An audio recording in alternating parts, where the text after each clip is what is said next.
بسم اللہ الرحمن الرحیم۔ السلام علیکم ورحمۃ اللہ وبرکاتہ۔ حضرت آدم علیہ السلام کا جنت سے نکلنا اور توبہ قبول ہونے کا واقعہ۔ حضرت عباس رضی اللہ تعالی عنہ کہتے ہیں کہ ابلیس لعین زمین کے فرشتوں میں سے تھا، جنہیں جن کہا جاتا ہے۔ علم و عبادت میں ان سب سے بڑھ کر تھا اور اس کا نام عزازیل تھا۔ اسے حضرت آدم علیہ السلام کو سجدہ نہ کرنے کی پیدائش میں فرشتوں سے نکالا گیا تھا، اس لیے وہ ہر وقت حسد کی آگ میں جلتا تھا اور تدبیر کرتا تھا کہ کس طرح حضرت آدم علیہ السلام کو جنت سے نکالا جائے۔ اس نے سب سے پہلے طاؤس سے دوستی کی اور پھر اس کو اپنی دوستی کا واسطہ دے کر بولا کہ مجھے اپنے بازوؤں پر بٹھا کر بہشت میں پہنچا دو تاکہ میں اپنے دشمن سے بدلہ لے سکوں، لیکن طاؤس نے اس بات سے انکار کر دیا۔ پھر ابلیس سانپ کے پاس گیا اور اسے اپنے فریب میں پھنسا لیا۔ سانپ اس کو اپنے منہ میں لے کر بہشت میں داخل ہوا اور حضرت آدم علیہ السلام اور حضرت حوا علیہ السلام کے پاس گیا اور رونا شروع کر دیا۔ حضرت آدم علیہ السلام نے اس کو نہیں پہچانا اور پوچھا کہ کیوں روتے ہو؟ وہ بولا مجھے تمہارے حال پر رونا آتا ہے کہ تمہیں بہشت سے نکال کر یہ نعمتیں تم سے چھین لی جائیں گی اور تم ذائقہ موت چکھو گے۔ ان دونوں کو اس بات کا بہت غم ہوا۔ ابلیس نے حضرت آدم علیہ السلام کے دل میں وسوسہ ڈالا اور انہیں مخاطب کر کے کہا، بھلا میں تم کو ایسا درخت بتاؤں جو ہمیشہ کی زندگی کا ثمر دے اور ایسی بادشاہت کے کبھی زائل نہ ہو؟ حضرت آدم علیہ السلام نے پوچھا وہ کون سا درخت ہے؟ شیطان نے کہا وہی درخت جس کے کھانے سے اللہ تعالیٰ نے منع کیا تھا، اور کہا تم کو تمہارے پروردگار نے اس درخت سے صرف اس لیے منع کیا ہے کہ تم فرشتے نہ بن جاؤ یا ہمیشہ جیتے نہ رہو، اور ان سے قسم کھا کر کہا کہ میں تو تمہارا خیر خواہ ہوں۔ حضرت آدم علیہ السلام نے اس بات کو قبول نہ کیا اور کہا کہ میں ہرگز اللہ پاک کی نافرمانی نہ کروں گا۔ شیطان نے قسم کھائی کہ میں تمہارا خیر خواہ ہوں، پس مردود نے دھوکہ دے کر ان کو معصیت کی طرف کھینچ ہی لیا۔ سورۃ اعراف میں ہے کہ شیطان دونوں کو بہکانے لگا تاکہ ان کے ستر کی چیزیں جو ان سے پوشیدہ تھیں کھول دے، اور کہنے لگا کہ تم کو تمہارے پروردگار نے اس درخت سے صرف اس لیے منع کیا ہے کہ تم فرشتے نہ بن جاؤ یا ہمیشہ جیتے نہ رہو۔ پھر شیطان نے حضرت حوا علیہ السلام کے دل میں وسوسہ ڈالا اور سانپ سے بھی گواہی دلوائی، تو حضرت حوا علیہ السلام نے حضرت آدم علیہ السلام کو کہا کہ سانپ بہشت کا خادم ہے اور وہ اس شخص یعنی شیطان کی گواہی دے رہا ہے، اب تو میں وہ پھل کھاؤں گی، اگر کچھ خلل ہوا تو اللہ پاک سے میرے لیے معافی مانگنا، نہیں تو تمام عمر نعمتیں چن کر کھایا کرنا۔ جب انہوں نے اس درخت کے پھل کو کھا لیا تو ان کے ستر کی چیزیں کھل گئیں اور وہ بہشت کے درختوں کے پتے توڑ توڑ کر اپنے اوپر چپکانے لگے تاکہ ستر چھپ جائے۔ اس ممنوعہ درخت کا پھل حضرت آدم علیہ السلام سے پہلے حضرت حوا علیہ السلام نے کھایا۔ ممکن ہے یہ حدیث اسی طرف اشارہ کرتی ہو۔ نبی کریم صلی اللہ علیہ وآلہ وسلم نے فرمایا اگر بنی اسرائیل نہ ہوتے تو گوشت کبھی خراب نہ ہوتا، اور اگر ہوا نہ ہوتی تو کوئی عورت اپنے خاوند کی خیانت نہ کرتی۔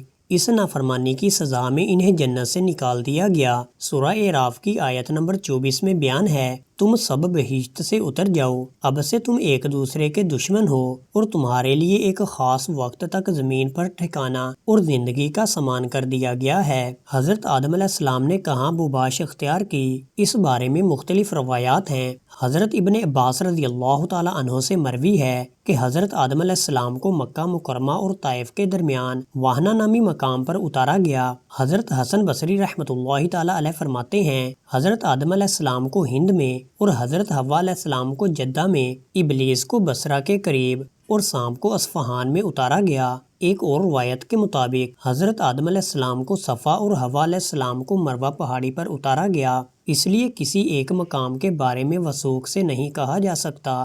ایک روز حضرت جبرائیل علیہ السلام لوہے کے 7 ٹکڑے لے کر ان کے پاس آئے تاکہ ان کو آہن گیری سکھلا دیں۔ اس کے لیے آگ کی حاجت ہوئی، آواز آئی آگ دوزخ سے مانگ لو۔ انہوں نے آگ لے کر حضرت آدم علیہ السلام کو دی، تپش سے ان کا ہاتھ جلا تو انہوں نے زمین پر ڈال دی، وہ آگ 7 طبق زمین میں چھید کر کے پھر دوزخ میں چلی گئی۔ ایسا 7 بار ہوا کہ آگ لائی مگر پھر دوزخ میں جا کر داخل ہوئی۔ آواز آئی اے جبرائیل 7 دریا رحمت سے دھو کر اسے لاؤ تب ٹھہرے گی، لیکن جبرائیل علیہ السلام آگ لانے میں عاجز رہے۔ تب اللہ کے حکم سے انہوں نے پتھروں کو رگڑ کر آگ نکالی اور حضرت آدم علیہ السلام کو آہن گیری سکھائی۔ روایت ہے کہ جب اللہ پاک نے حضرت آدم علیہ السلام کو جنت سے زمین پر اتارا تو ان کو ہر چیز بنانا سکھایا اور جنت سے کچھ پھل عطا فرمائے۔ یہ زمینی پھل جنت کے پھلوں میں سے ہیں، لیکن فرق یہ ہے کہ ان میں تبدیلی آتی ہے، یعنی خراب ہو جاتے ہیں، اور جنت کے پھل خراب نہیں ہوتے۔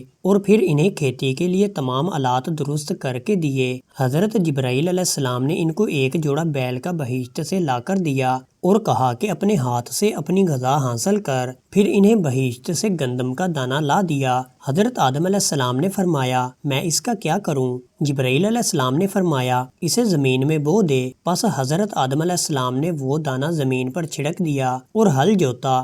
جب کج بیل چلنے لگا تو حضرت آدم علیہ السلام کو اس پر غصہ آیا اور انہوں نے اس کو ایک لکڑی ماری۔ حضرت جبرائیل علیہ السلام نے کہا کہ اگر تم بیل پر سختی کرو گے تو درست نہ ہوگا، تم اپنے کام میں مصروف رہو۔ جب فصل پک کر تیار ہوئی تو حضرت آدم علیہ السلام نے اسے مل کر صاف کر کے کھانا چاہا۔ تب جبرائیل علیہ السلام نے فرمایا کہ اول اسے پیس، پھر پانی کے ساتھ خمیر کر کے آگ میں سینک، پھر کھا۔ اور حضرت حوا علیہ السلام نے حضرت جبرائیل علیہ السلام سے سیکھ کر روٹی بنا کر حضرت آدم علیہ السلام کے سامنے رکھی۔ جب وہ کھانے لگے تو جبرائیل علیہ السلام نے کہا کہ تامل کیجئے، آپ روزہ دار ہیں۔ جب شام ہوئی تو ان دونوں نے کھانا کھایا۔ دوسرے روز جب بھوک لگی تو حضرت آدم علیہ السلام نے دیکھا کہ ان کے سینے پر ایک سیاہ خال نمودار ہوا جو بڑا ہوتا گیا۔ وہ ڈرے کہ کہیں یہ میرے لیے ایک اور ذلت تو نہیں۔ حضرت جبرائیل علیہ السلام نے فرمایا اے آدم روزہ رکھ کہ تیرے بدن کی سیاہی مٹ جائے۔ حضرت آدم علیہ السلام نے ایسا ہی کیا۔ اگلے دن پھر فرمایا کہ روزہ رکھو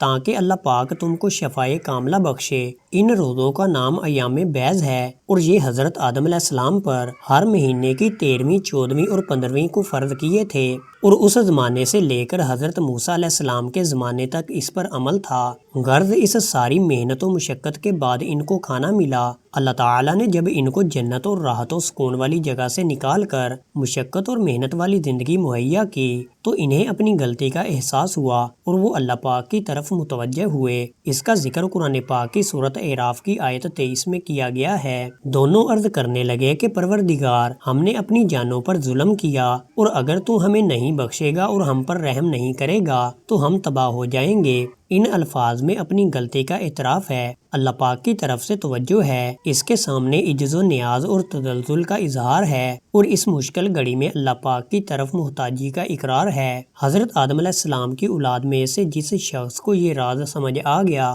اس کی دنیا بھی سنور جائے گی اور آخرت بھی۔ اللہ تعالیٰ سے دعا ہے کہ اللہ تعالیٰ ہمیں شیطان مردود سے محفوظ رکھے، آمین یا رب العالمین۔